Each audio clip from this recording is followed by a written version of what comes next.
اوس بیګا خلک راوځي ډزم پکړې فایر پکړې او وی چې را باغ ځکه نیم پرتا و خو چې پولیس نسبت لګي چې صورت حال شي شه دې پس د کلی دا علاقې خلک ګرځي دا نه موستان کې راوځي دا سونه جمګټه چې د ګوري کنه روزانه خلک راوځي خو علما وی چې را تاسو به د ختونه به نسی د ختونه به نسی آیت الکرسی په وای او چې کومه دا غوی بلکې دا خبره کوي چې دا لا په چیلا کې دا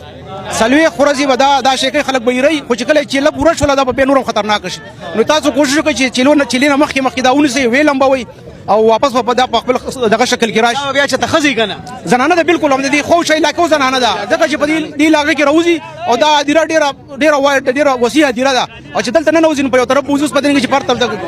چې څنګه تاسو وخت کې به شیشه کې وې کنه نه اوس موږ دلته 500 کارونه اوسېږو صاحب 500 کارونه اوسېږو موږ سره دي دا مرګري چې سوي دی به واقع لیدلی څه او دی به غلط نه وای او موږ خپل ځانې سن دي لیدلی اوس ته په ویل دی لکه جی زه بازار صدر هم ګلری چوک د بازار صدر ما او زمون دا ټول زمو دکانداران دي نو دا ابل ورځ 2 بجې ټیمو زما یو دغه والا روټو والا پراټي بخي هغه وې د څه زنانه هم دغه زنانه مال راغلی و او مانه ته پوسو کو چې رشید غړې لکه مال راتلی دا پټي ښکاری چې تاسو پټا مخه پټکړې باقاعده بورکه کی وی ته پوسو کو چې دا رشید غړې لکه مال راتلی ما ورته ویل چې رشید غړې لا پاس راتلی دا او چونکه 2 بجې ته आवाज ځان له رښاو کا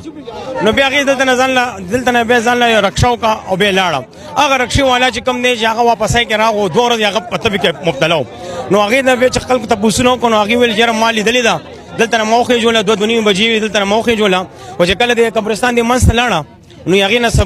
سبل لنګ شاته جوړه شو او یو هنګار کولو مو आवाजونه کول شاته نه سپي غوندي غونځي بالکل او چې سړی ما وکړه نو د لاسونه نه دي د لاسونو باندې غړ غړ خطه ولاړو